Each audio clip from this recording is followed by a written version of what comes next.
Boa noite a todos, sejam bem-vindos. Hoje é nossa aula de apresentação dos seminários da disciplina de exames contrastados, onde os grupos irão apresentar. Amanhã é a nossa prova, nossa avaliação dentro do planejamento que vocês já estão seguindo nas últimas disciplinas, tem o dia todo para realizar a prova. Posteriormente, amanhã, ao final da noite, eu já faço a mesma coisa que eu fiz na disciplina passada, corrijo todas as provas e dou no privado as médias, a nota da prova, do trabalho escrito e também da apresentação do seminário. E próxima semana, a partir de segunda-feira, nós começamos disciplina nova, disciplina de radioterapia. Vamos iniciar, como foi definido por sorteio. O primeiro grupo para apresentar é o grupo que vai apresentar, que vai falar sobre enema opaco. Eu oriento a todos que antes de falar, fale o seu nome completo, se apresente, porque facilita o entendimento de todos. Então, o pessoal do enema opaco pode começar, pode ficar à vontade. Boa noite. Nosso grupo ficou responsável por falar sobre o exame contrastado enema opaco.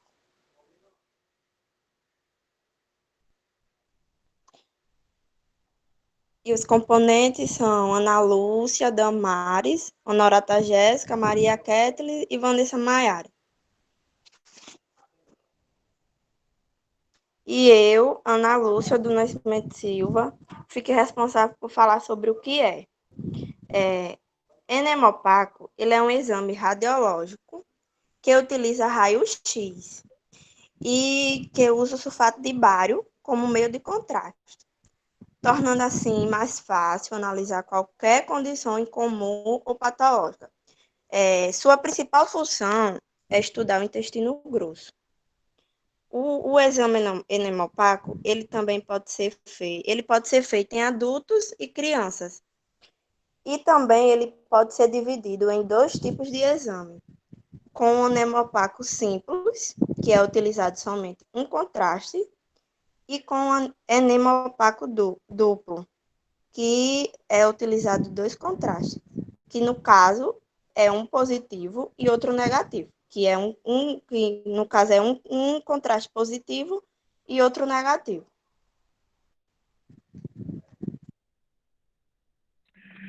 A gente consegue ver aqui nessa coloquei uma imagem de um exame. Consegui colocar também uma imagem para que vocês pudessem entender melhor as partes que são estudadas. No caso aqui, a gente tem a anatomia do intestino, né? Aqui a gente vai começar pelo ascendente. A parte é o colo transverso, desculpa, e o colo descendente. E aqui a gente passa para o reto. É importante também, só para nível de conhecimento, saber que essa parte é chamada de flexura, que é essas voltinhas que dá aqui no estudo. Não, essa aqui, por ser do lado direito, ela é chamada de flexura hepática, né? Aí, passando do colo ascendente, a gente tem outra flexura, só que no caso é esplênica, porque fica mais perto do baço.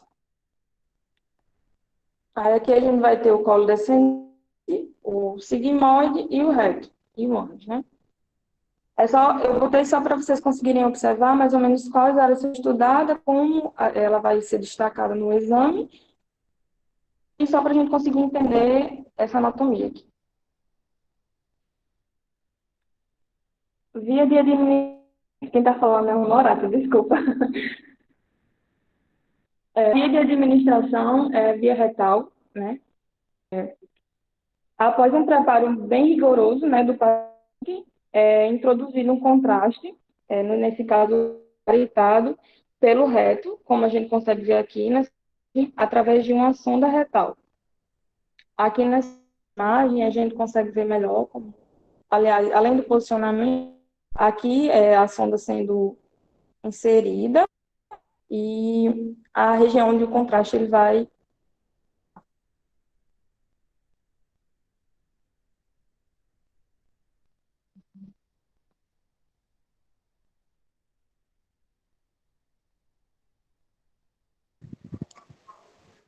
Essa parte era de Damares, mas eu não sei se ela entrou na aula.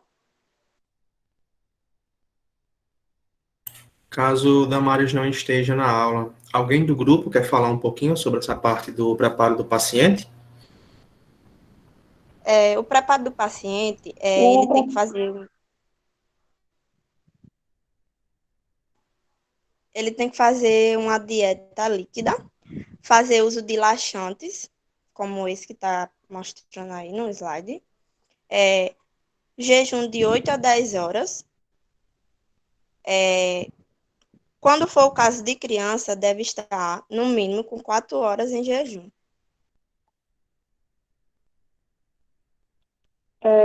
deve É, ser poderia, orientado, poderia me informar alguém do grupo o porquê esse jejum ele é importante? porque é necessário, a questão do exame, é necessário que o intestino esteja completamente limpo.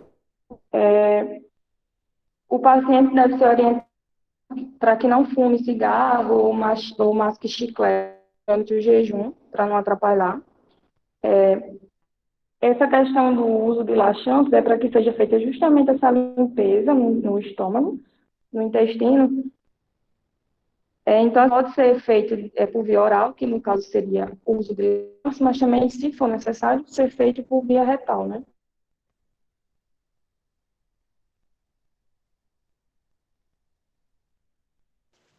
Posicionamento do paciente, que é a posição do cinto, que é a posição que é para ser colocada a sonda, que é para inserir o contraste, que inicialmente o paciente ele fica deitado em decúbito lateral esquerdo, ligeiramente inclinado para a frente, flexionando o joelho e o quadril na perna direita e colocada na frente da perna esquerda, com o joelho esquerdo flexionado. Alguém do grupo poderia me dizer o porquê esse posicionamento específico, porque tem que ser feito esse e não pode outro? Acredito que seja para facilitar tanto a visualização quanto quando for inserir né? Exatamente, perfeito. Esse posicionamento ele é muito utilizado porque ele facilita a via de administração, a entrada da sono, ajuda a relaxar os músculos abdominais, isso mesmo. Aqui eu tenho mais duas imagens. A imagem de uma radiografia simples. A gente consegue observar que, mesmo a gente conseguindo ver a estrutura, a gente não consegue visualizar totalmente as partes para esse exame necessária, né? Talvez fosse para um outro exame, fosse possível, mas para esse que a gente precisa visualizar as partes do intestino, não consegue. Já em uma radiografia com contraste, a gente consegue observar que é totalmente diferente a visualização do que a gente precisa nesse exame. É clara, a gente consegue ver perfeitamente aqui os órgãos que precisam ser estudados.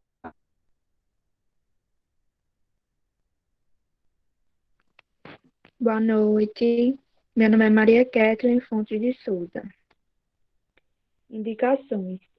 Indicado para investigar possíveis alterações no intestino, assim, o gastroenterologista pode recomendar a realização quando há suspeita de colite, câncer do intestino, tumores no intestino, diverticulite, que é a inflamação das pregas da parede do intestino, vulvo, que é caracterizado pelo intestino torcido ou presença de pólipos intestinais.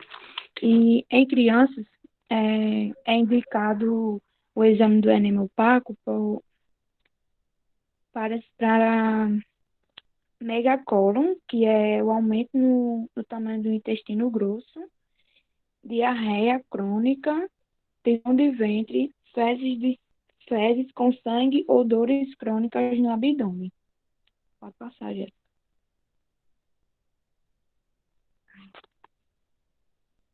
É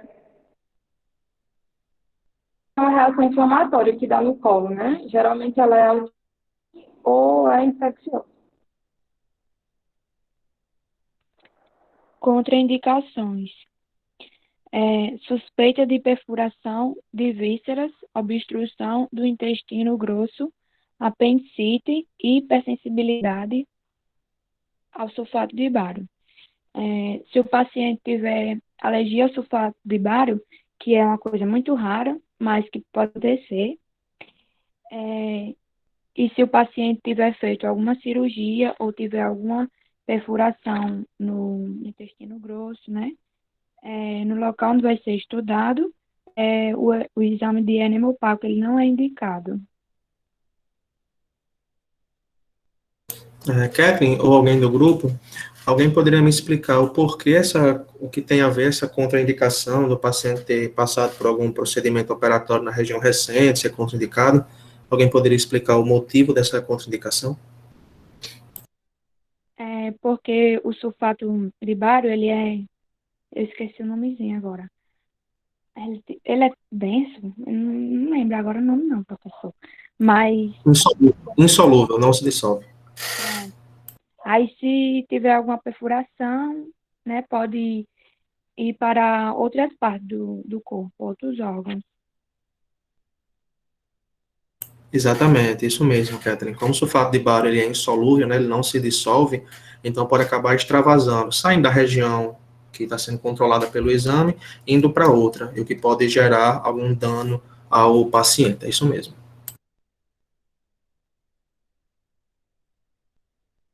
Aqui eu coloquei algumas imagens, né?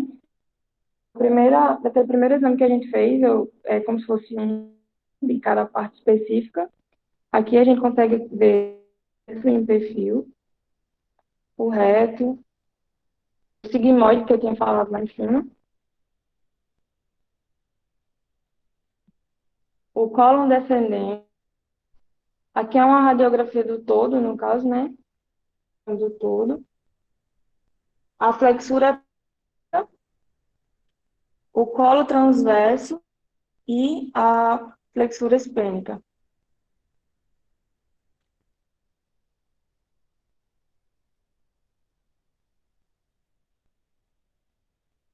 Jéssica, volta a parte de Damares para ela falar.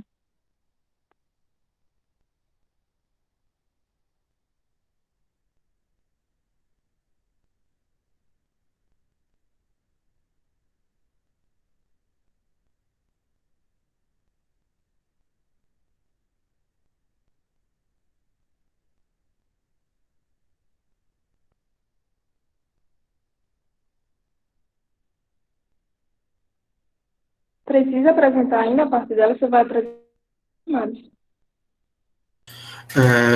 Eu vi que Damares entrou, aceitei ela, não sei se ela está na aula, mas o ideal é que, por mais que outro aluno já tenha falado, que Damares também fale o que ela aprendeu, o que ela achou da parte dela. Então, se Damares estiver na aula e puder apresentar. Ela saiu de novo. A outra aluna, que é Vanessa Maiara, né, ela está passando por um problema pessoal, falou comigo no privado e vai mandar a apresentação dela no privado. Então, se vocês quiserem fazer alguma consideração final, alguma explicação final para encerrar o trabalho, e com relação à aluna Damares, como provavelmente ela está com problema de conexão, depois eu solicito para ela fazer o envio da apresentação da parte dela também. Eu acredito que seja só isso mesmo. Alguém tem alguma dúvida?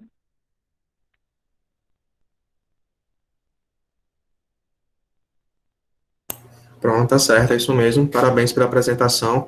Só acrescentar mais alguns detalhes, que em especial a questão do posicionamento do paciente após o meio de contraste, né, o sulfato de bário ser administrado, o paciente ele vai ser movimentado, ou seja, vão ser realizadas radiografias em posicionamentos diferentes, ele não fica só naquele posicionamento lateralizado de acesso à sonda, ali é para ajudar, né, a administração do contraste, mas posteriormente, a gente da radiologia, a gente vai posicionar o paciente de acordo com o que o médico queira, em decúbito dorsal, decúbito ventral, decúbito lateral. É por isso que, quando vocês trouxeram algumas dessas imagens, nós temos algumas imagens que só aparecem em regiões específicas do intestino grosso, porque ao movimentar o paciente, o contraste ele vai começar a se espalhar na região e aí vai dar, vai dar destaque a algumas estruturas. Então, após a administração do contraste, vão ser feitas várias radiografias e a gente vai mudando os posicionamentos do paciente. No mais, é isso mesmo, parabéns pela apresentação. O próximo grupo é o grupo de urografia escritora, Leiliane, Fabiana, Rosilene, Jaine, Francielson e Magdiel. Então, o próximo grupo pode ficar à vontade. Eu estou com o slide aqui, mas eu não estou com arquivo, eu estou com site, então eu vou tentar apresentar, saber se tem como, na verdade eu não sei se tem. Deixa eu ver aqui. Veja aí se dá certo. Vocês estão vendo o slide nesse momento? Sim. Sim. Sim. Perfeito. Sim. Nunca tinha feito isso. Eu vou ver se eu consigo aumentar aqui. O meu vai precisar ser assim também, viu, Iago? Oi? O meu vai precisar ser por você também. Pronto, perfeito, sem problema. Vocês estão vendo em tela cheia o slide? Sim. Sim. Pronto, então o grupo pode iniciar, aí quando vocês forem pedindo, eu vou passando. Tá bom. Boa noite. A gente ficou com orografia escritora e eu vou falar sobre o que é. O professor pode passar. Bom, a orografia escritora é um exame radiológico. Eu me chamo Jaine, boa noite. Jaine do Nascimento Silva. É um exame radiológico que faz uso do contraste iodo, administrado por injeção intravenosa. O contraste, ele evidencia todo o trajeto que percorre, desde os rins até a bexiga. Isso permite que se obtenha uma sequência de imagens do interior de ambos os rins, dos ureteres, do interior... do interior de ambos os rins, dos ureteres e da bexiga. Trata-se de um exame excelente para avaliar cálculos situados no ureter, entre o rim e a bexiga. Também oferece informações quanto à função renal, uma vez que o contraste necessite ser filtrado, secretado dos rins na urina. Portanto, a duração do exame ele pode variar de 30 minutos ou a várias horas. Pode passar, professor.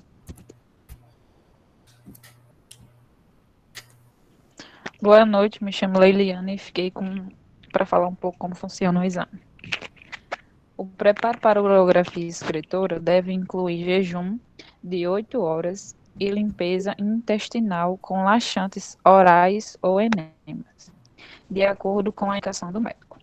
A urografia é feita com o indivíduo deitado de barriga para cima e sem anestesia, sendo que é feito um raio-x abdominal antes do início do exame. Depois é injetado um contraste iodado na veia, que é rapidamente eliminado pela urina, permitindo observar todo o trato urinário, desde os rins até a uretra. Para isso, são feitos outros exames de raio-x, um logo após a injeção do contraste, outro 5 minutos depois e outros 2, 10 e 15 minutos mais tarde. Além disso, o médico, dependendo do problema que está a ser estudado, pode pedir um raio-x antes ou depois de esvaziar a bexiga. Leiliane, ou qualquer pessoa do grupo, queria fazer duas perguntas de 2 pontos que você falou. Primeiro, sobre o jejum. Como nós não estamos estudando nesse exame de urografia nada abdominal, na região intestinal, qual o motivo da importância de se fazer um jejum? E a segunda pergunta é, você citou que antes do exame era feita uma radiografia abdominal, antes da injeção do contraste. Qual a razão, qual o motivo dessa radiografia? E qual a razão de se fazer um jejum para esse exame?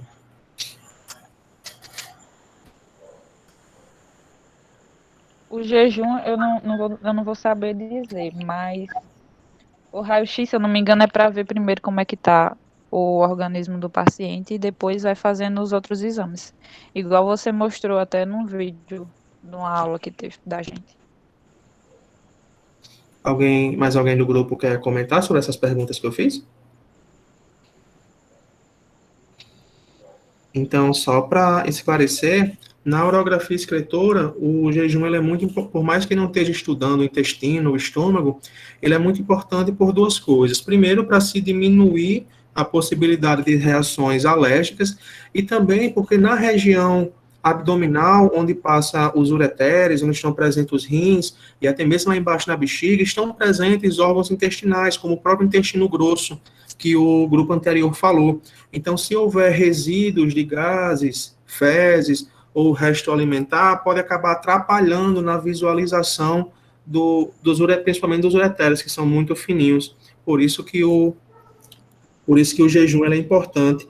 E essa radiografia sem contraste é feita exatamente para o médico avaliar se o paciente fez jejum de maneira correta ou não. Então, a gente faz uma radiografia antes de iniciar o exame, o médico avalia, caso ele veja pelo raio-x que ainda tem muitos resíduos de gás e fezes que pode atrapalhar o exame, aí o exame ele não vai ser feito, o paciente ele volta para casa e aí vai ser feito o preparo intestinal e o jejum novamente.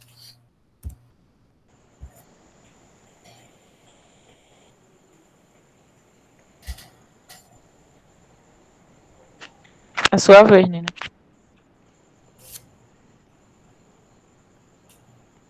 Oi, boa noite. Eu me chamo Fabiana e falo da administração do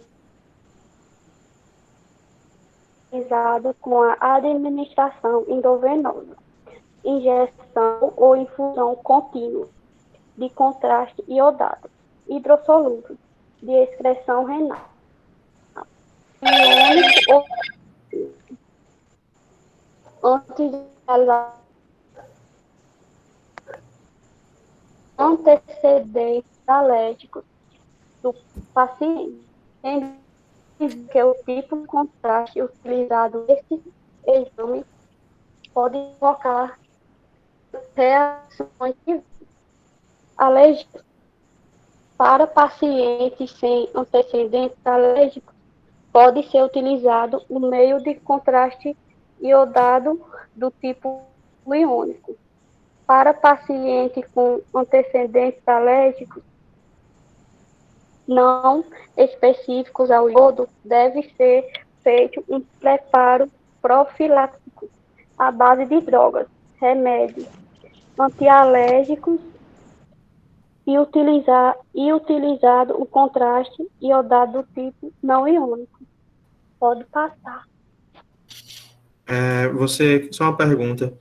Na sua leitura, é falado que o paciente pode tomar algumas medicações, né, fazer um preparo antalérgico, que toma alguns remédios, corticoides, antihistamínicos, e aí é falado que, nesses casos, o ideal é sempre utilizar o iodo não iônico. Na sua opinião, por que é orientado a utilizar sempre o iodo não iônico, de preferência? Porque eu acho, no que eu entendi, que é porque ele é o mais seguro. Tipo isso. Certo, isso mesmo, exatamente. O iodo não iônico, como a gente viu na disciplina passada, em especial, ele é mais seguro por ter que a gente viu uma menor osmolaridade, uma menor concentração da substância, uma menor toxicidade, possibilitando a geração de menos reações alérgicas ao paciente. Não pode voltar, Iago, deixa naquela imagem mesmo. Pronto, certo. Eu vou falar sobre os preparos e orientações para a urografia e escritura de crianças. De crianças menores de 3 anos. Quem está falando? É Alisson. Esqueci de apresentar, foi mal. Para crianças menores de 3 anos, era para fazer o jejum absoluto de 4 horas, ou intervalo imperdível. Para crianças menores de 3 anos, é jejum absoluto, de 4 horas antes da última alimentação. E para bebês, um intervalo entre a mamada e outra. Para a criança de 3 a 12 anos, a antivéspera é evitar alimentos gordurosos, tipo leite, doce, massa, e comer só alimentos leves, como arroz, sopa coada, purê de batata, mamão, e tomar uma gota de dimeticona, Luftal ou Flagas por quilo de pessoas, da pessoa, de 6 em 6 horas, a partir do café da manhã. E na véspera, continuar essa mesma precaução, evitar alimentos gordurosos e só alimentos leves. Após as 22 horas, exceto medicamento de rotina, é jejum absoluto, não pode ingerir nada. E é obrigatório trazer o exame de creatina do sangue, realizado nos últimos 3 meses. Pode passar.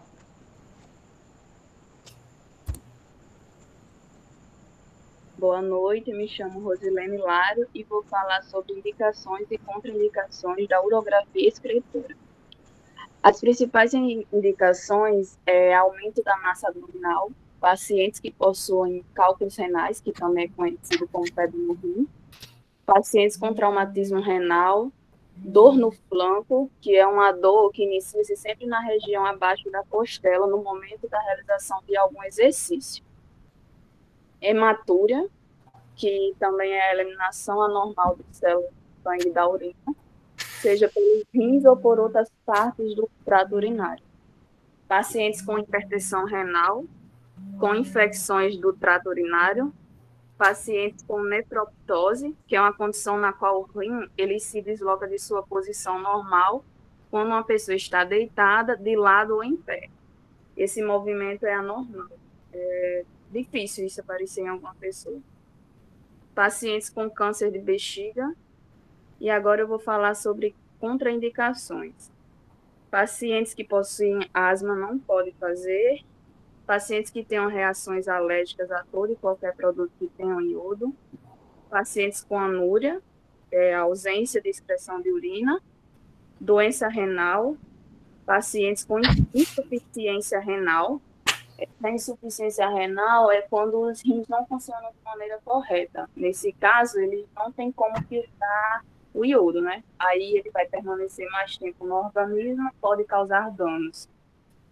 Pacientes com insuficiência cardíaca congestiva, com anemia falciforme, com feocromocitoma, que é um tipo de tumor raro que aparece no tecido de algumas glândulas. Eu coloquei esse ponto diabetes, mas a diabetes ela não é diretamente uma contraindicação, mas o médico precisará fazer uma avaliação, quais medicamentos o paciente está tomando, como está o estado clínico dele.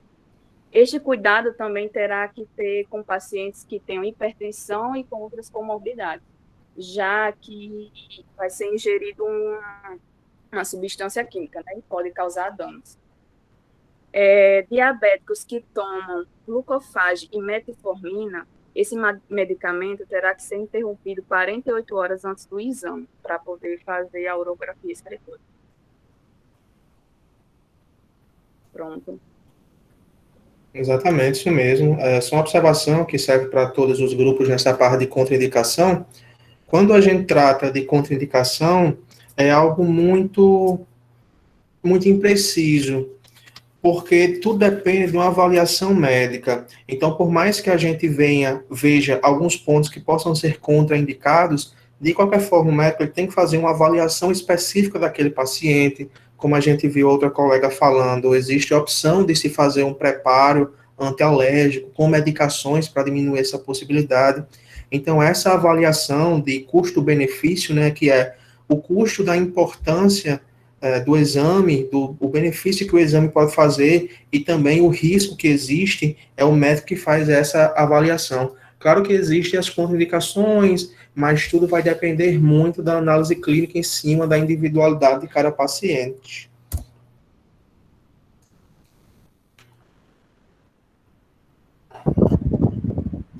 Boa noite a todos, me chamo Abdiel, vou falar um pouco sobre efeitos colaterais. Deu para escutar bem aí? Sim, eu estou ouvindo bem. Tá um pouquinho baixo, olha, pra mim. É porque é meu celular, como o celular é meio baixo mesmo. Ele não é muito alto, não. Apesar dos exames contrastados ser cada vez mais seguros, os médicos avaliam as melhores formas que deve ou não fazer possível que esteja, deve ou não fazer possível que esse exame cause alguns riscos à saúde. Alguns dos principais efeitos colaterais incluem efeito colateral leves, náusea, vômito, tosse, calor, dor de cabeça, tontura, tremores, alterações do gosto, coceira, palidez, calafrios, nariz entupido.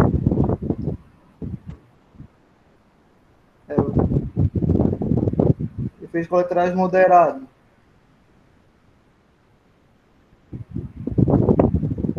Hipertensão, irritação na pele,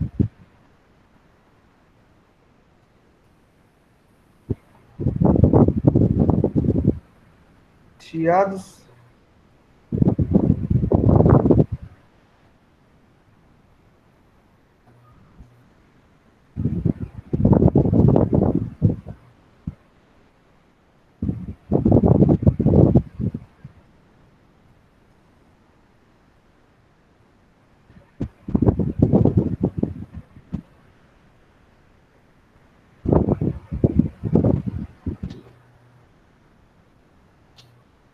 tá escutando? Tô sim, tô lhe ouvindo. Vou coisar de novo aqui, repetir aqui os moderados, que a internet aqui dá uma queda. Pronto, meu amigo, sem problema.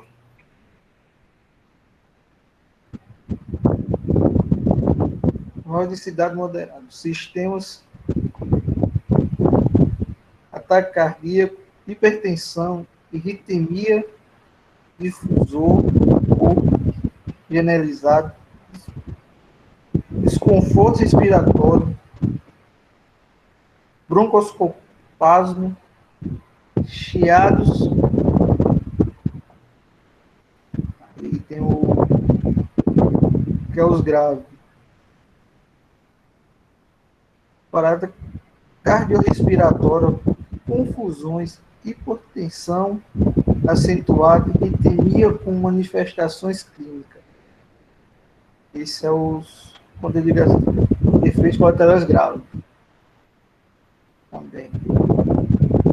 Aí, só uma observação, tem uso de medicamentos que previo, reduz, né, a chance de reações alérgicas ao contraste. Entretanto, nenhum esquema foi capaz de prever completamente sua ocorrência. Além disso, nenhum estudo demonstrou redução de risco para pacientes que apresentam reações alérgicas graves, possivelmente devido à raridade dessas manifestações, que dificulta a compreensão científica.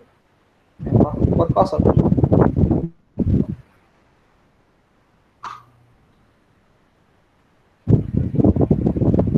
Aqui são os componentes: Fabiana, Francius, Janaína, Eliane, Abiel, Rosilene. Esses são nossos componentes. Francielson, jovem. Pronto, pode ser isso aí mesmo. Que é isso, cara? Que vale a intenção, né? Vale a intenção, é isso. Então, alguém tem mais alguma observação para fazer? Alguma dúvida, alguma pergunta?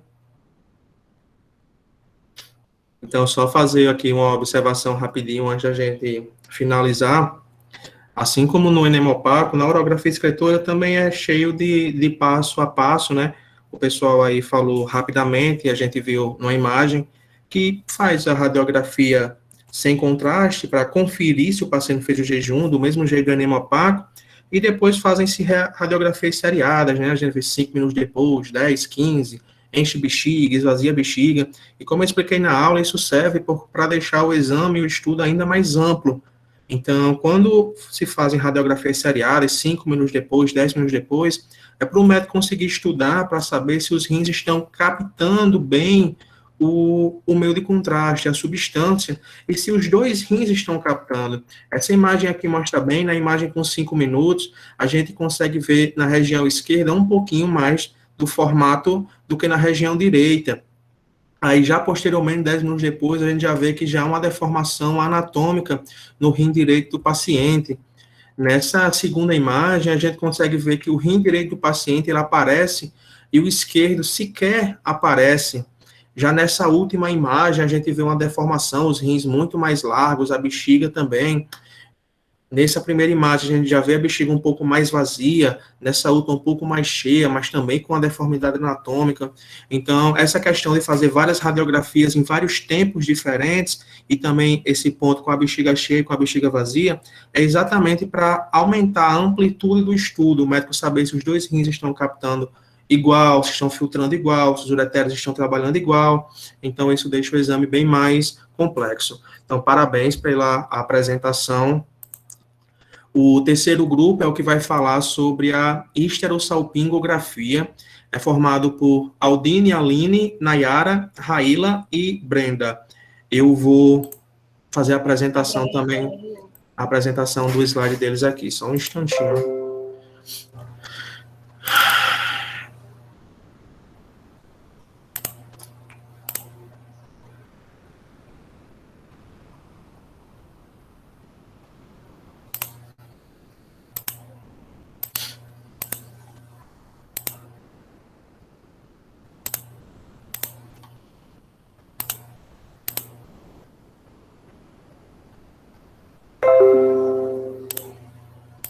Vocês estão vendo o slide? Tá dando para ver? Sim.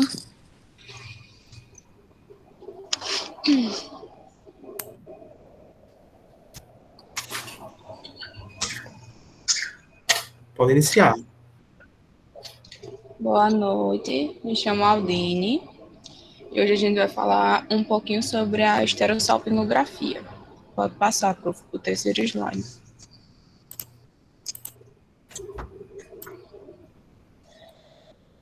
Sabe, tá a tela cheia ou vai deixar assim mesmo?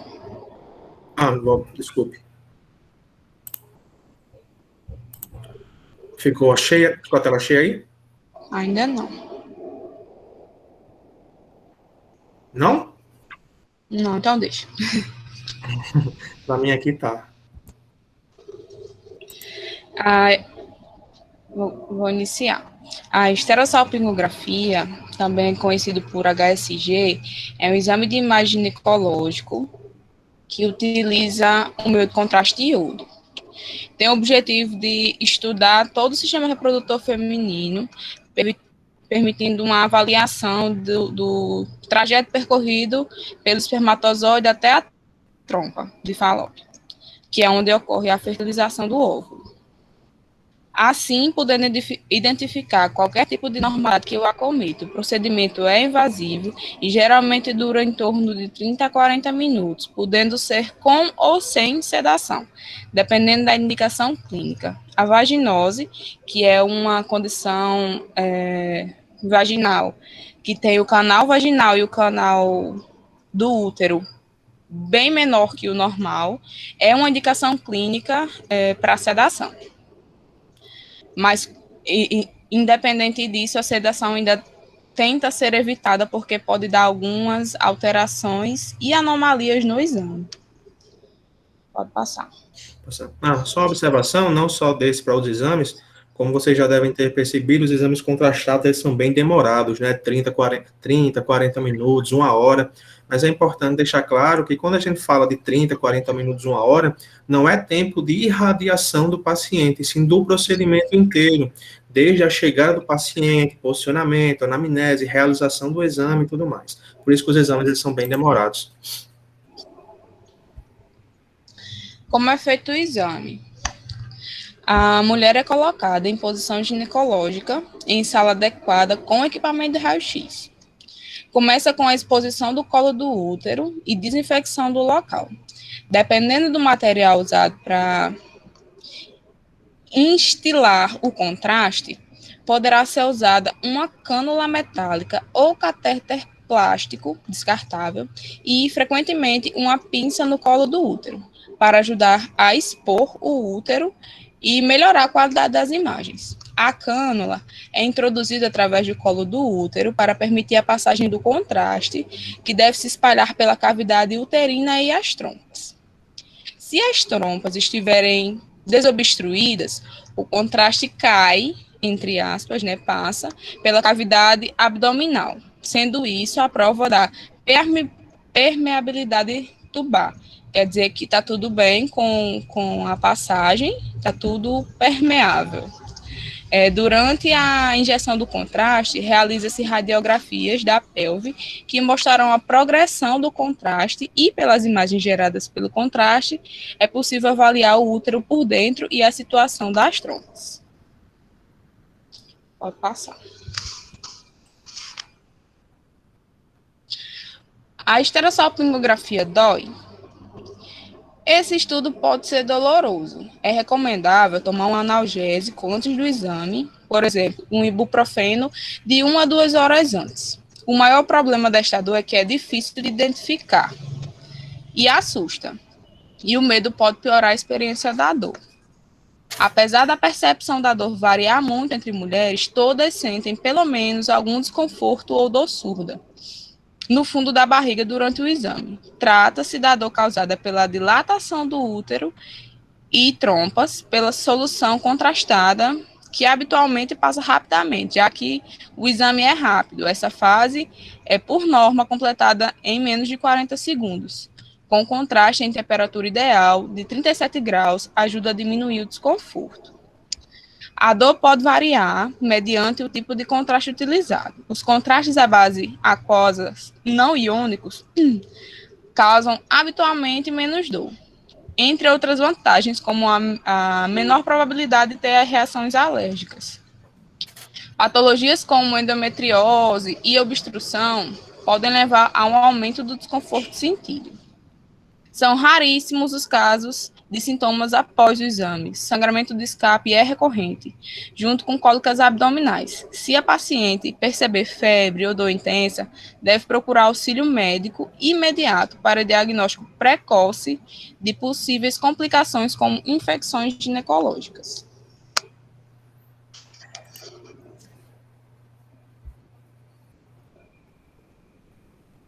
Aí? Pode passar, já? Pode passar, professor. Aqui eu já passei. Aqui está em quando fazer a extra. Quando fazer a esterossalpingografia? Boa noite, meu nome é Raíla. Boa noite, Raíla. Deve ser feita em pacientes com dificuldade para engravidar. Há uma suspeita de alterações nas trompas. Um minuto. Saiu, peraí. Um minuto. Vou começar de novo. Certo, fica à vontade. O exame deve ser feito em pacientes com dificuldades para engravidar, que apresentem distúrbios na ovulação quando há suspeita de alterações nas trompas, endometriose na pelve, alguma anomalia ou aderências no útero, que podem bloquear parcialmente ou totalmente as regiões, que são distribuintes comuns para as dificuldades de engravidar. Indicado para mulheres que não conseguem engravidar de 1 ano e 2 meses, ou para mulheres acima de 35 que tentam por mais de 6 meses, com o intuito de identificar problemas não evidenciáveis com outros métodos. Pelo exame, é possível descobrir também possíveis alterações de formas congênitas do útero, sinequias uterinas, que são cicatrizes e aderências dentro da cavidade uterina. Pode passar. Aí, agora eu vou falar do preparo do exame. No preparo, o paciente tem que estar, de preferência, deve ser feito em um intervalo entre a menstruação e a ovulação, para ter certeza que a mulher não está grávida.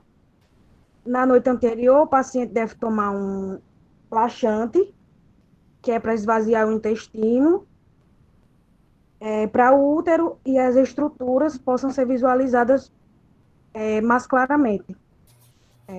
Pode passar. Só duas observações rapidinho. Primeiro, em um outro slide, a gente consegue ver como é complexo o papel da radiologia, onde a colega falou que o processo de administração do contraste mesmo tem que durar, por protocolo, no máximo 40 segundos. Ou seja, em cerca de 40 segundos, o técnico de radiologia tem que realizar o exame, porque senão passa, né? Perde o tempo do contraste. Então, é importante deixar tudo pronto e estar confiante, como eu falei até na aula. Imagina se o técnico, ele erra o exame, se ele posiciona o paciente errado, se ele erra a técnica, o constrangimento que é. Pode passar. Aí o exame. Para a realização do exame, requer todo um preparo. Para o paciente estar de bexiga vazia, fazer uma radiografia simples da pelvis, e montar toda a estrutura de mesa e deixar tudo pronto para não perder, digamos que, tempo. Com todos os equipamentos necessários e testar o que for preciso. Fazer também o exame de toque, para em seguida introduzir o espéculo. E assim poder dar início ao exame. Fazer a introdução do contraste. Pode passar. Só uma pergunta para a senhora e para o grupo. Foi falado no outro slide, nesse também, da importância do paciente fazer jejum, até mesmo esvaziar a bexiga, e até mesmo também, mais uma vez, da questão da radiografia simples, né? Que seria uma radiografia sem contraste. Qual seria a importância desses passos para o exame de histerossalpingografia? Qual a necessidade disso? Do paciente fazer jejum e de fazer um raio-x sem contraste? O jejum, principalmente, é para melhor visualizar, né? Para que consiga visualizar mais claramente o útero e as trompas. É indicado também tomar laxante para deixar tudo o mais limpo e claro possível, para dar tudo certo no exame, não ter nenhuma dificuldade em visualizar. Exatamente, isso mesmo. É a mesma característica tanto da urografia excretora quanto do enema opaco. É feita essa limpeza, esse preparo intestinal para diminuir possíveis coisas que possam atrapalhar na visualização da imagem e também diminuir um pouco a possibilidade de efeitos colaterais. E essa questão da radiografia de pelve também é a mesma feita tanto na urografia excretora quanto do enema opaco. Vai servir para o técnico ver se a técnica está boa e também para o médico ver se o paciente fez o jejum, fez todo o preparo de maneira correta. Na histerossalpingografia não é um raio-x de abdômen, como no enema opaco e como na urografia excretora, mas é feita a região pélvica, que é a região onde vai ser administrado o contraste. Bom, aí na imagem está mostrando a introdução do catéter para liberar, digamos, liberar o contraste no útero. Pode passar. Vai, Cris. Boa noite, eu me chamo Nayara e eu vou falar sobre o material do exame. É utilizado o iodo não iônico, a sonda de histerossalpingografia e o kit para o exame, que inclui o espéculo. Pode passar. Qual equipamento é utilizado na histerossalpingografia? O equipamento para este exame consiste em uma mesa radiográfica, um tubo de raio-x e um monitor semelhante que está localizado na sala de exame. Esta técnica especial de raio-x torna possível o médico ver a cavidade uterina e as trompas. As imagens são capturadas e armazenadas em um computador, posteriormente convertidas digitalmente ou em películas radiográficas. Essa parte aqui, esse trecho final é muito interessante porque exemplifica a variedade da radiologia, né? Então, pode ser feito como no vídeo que nós vimos, onde o profissional ele fazia, né, várias radiografias e depois são feitas em películas, ou utilizando a radiologia digital, né, que as imagens ficam salvas em computadores. A televisão está fora do ar. Deixa eu desligar o microfone que fica dando eco de Iago para mim. Pronto.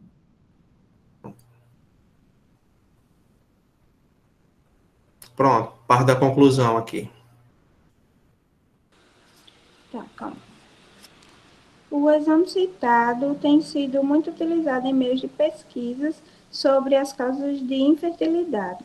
É um exame de custo médio entre R$ 450 a R$ 1.000 e tem baixo risco de complicações.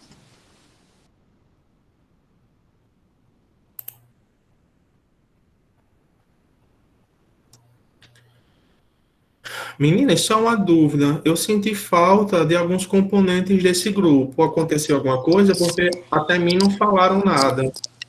Brenda, ela nem sequer procurou a gente para saber do trabalho. A Aline falou que provavelmente vai mandar áudio ou vídeo para você.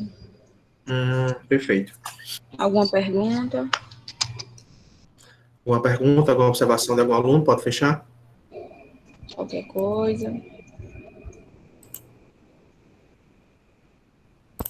Tá bom, Iago, você hoje perguntou demais. Ele não perguntou para mim, fiquei chateada. É isso, vai, faz. Ela.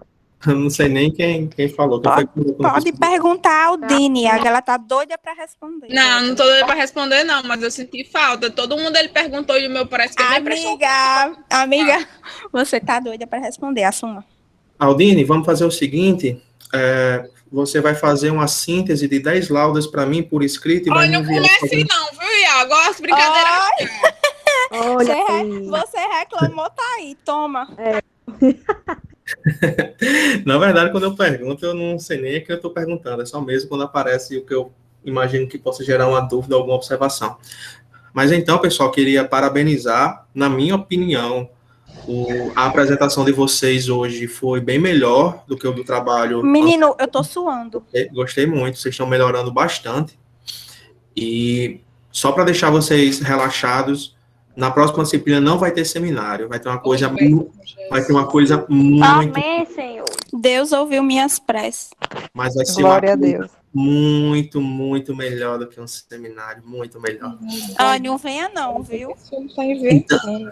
Então eu queria agradecer e parabenizar a todos aí, cada um com suas dificuldades, mas o importante da dificuldade é quando a gente consegue superar, e vocês foram muito bem, muito bem. Como eu já tinha falado na aula de recuperação, a prova ela já está elaborada, creio que desde segunda-feira que eu enviei para o sistema. Se eu não me engano, a prova só tem 2 questões, e nessa uma das questões vocês vão ter que falar sobre todos os exames, certo? Então, mais uma vez, reforçando o que eu vou querer que vocês falem. Vocês vão ter que falar primeiro sobre os 6 exames, né? Ou seja, não vai falar somente sobre os exames apresentados hoje, sim os exames falados na disciplina. Então, vocês têm que falar o nome do exame, o que o exame estuda, o meio de contraste utilizado, a via de administração e também falar um pouco sobre a questão de indicação, contraindicação, esse tipo de coisa. Então, não tenham pena de escrever, e como eu disse, busquem usar suas próprias palavras. Por mais que não saibam, não se lembre. Pode dizer, Jéssica. Vai estar aberto de que horas até que horas? Jéssica, eu acho que é o mesmo padrão de sempre. Se eu não me engano, é de 7 da manhã a 8 da noite. Se eu não me engano, é isso. Então, usem suas próprias palavras. Mas é por uma boa causa. Se eu vi que está Ctrl+C, Ctrl+V, é 0, viu? eu vou zerar. Então, escrevam com suas próprias palavras. Então, estudem, boa prova. E amanhã à noite eu já mando as notas, as médias para vocês. Mais uma vez, parabéns. Eu sou muito orgulhoso de vocês. Fico muito feliz. Valeu. Ponte, que fofinho. Boa noite. Boa noite. Tchau. Tchau. Valeu. Boa noite, bebês. Qualquer dúvida é só falar.